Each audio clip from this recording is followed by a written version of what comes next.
Joining us now is Bob Herrera-Lim, the Managing Director of Global CEO Advisory Firm Teneo. Good to have you back on, Bob. Welcome to the program. Thanks, Kathy.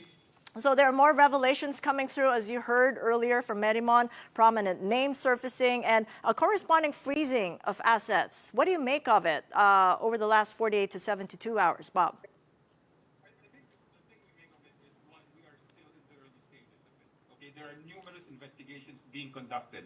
There is the Senate investigation, and then there is the ICI doing its investigation. Now, people want to know the truth. That is the very simple fact of it. And it not just the legal truth, but the moral and ethical truth of everything that has happened.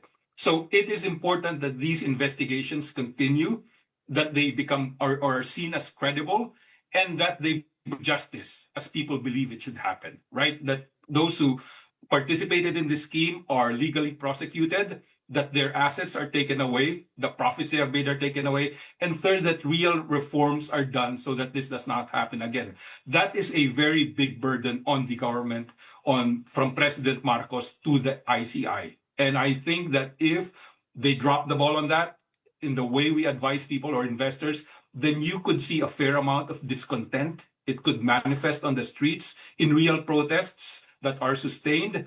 It could manifest in people just simply saying, we need to change things, and it becomes much, much more unpredictable and uncertain. So how the institutions behave. After people took to the streets last Sunday, September 21st, in fact, to protest against corruption, but at the same time, propagate their own political leanings. We've seen those loyal to Duterte, those loyal to Marcos, and to those who consider themselves liberal reformists. So how do you think the festering divisions might influence how these protest rallies evolve?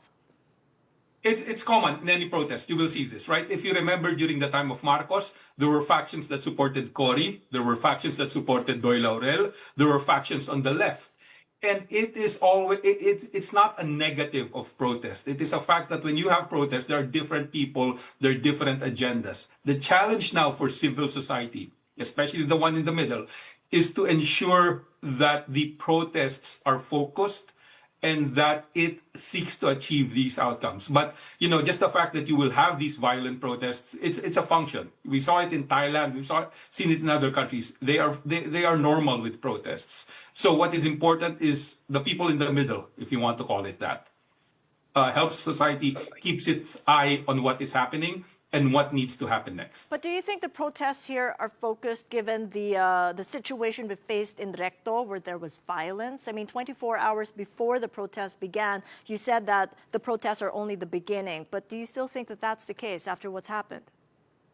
Yeah, I think they're still at the beginning. What will happen next in the next few months is people will give the ICI the benefit of the doubt. They will want to listen to what the ICI has found, because it is composed of relatively credible people, right? The managing chairman of SGV, Babe Singson, and a Supreme Court justice. So it is very important that that process maintain its credibility. But if that process loses its credibility, then people will go out again on the streets. That is what I think will happen, because you can sense the public indignation, the anger, what they call kasuklam-suklam na tung nangyari, right? It is not simply disappointment, it is anger. So that anger will at some point manifest if the processes in the ICI are not seen as credible. That is the biggest thing to watch in the next 3 to 6 months. So what do your clients think of how the president is handling all this? Okay, so Marcos has basically stayed a little bit ahead of the curve on this, right? He brought up the issue during his State of the Nation address. He created that website, isumbong mo sa Pangulo. He's created the ICI. Now, the big question in many people's minds is, obviously, this corruption is not simply involving low-level bureaucrats, district engineers, that the corruption started in the budget process, and that therefore there is participation by senior politicians. The question is, how far can this go? Will it hit some people close to the president?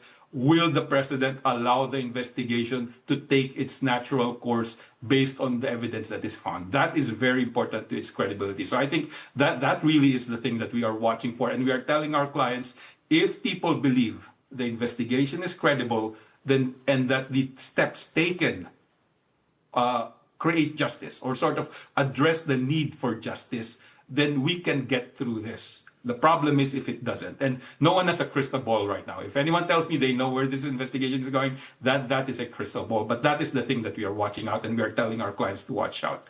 The other thing is obviously, last point, spending might take a hit. There might be less or more caution on the part of public works projects. We saw this in Vietnam at the peak of the Blazing Furnace campaign, where government officials, bureaucrats were reluctant to participate in government projects because they might be caught.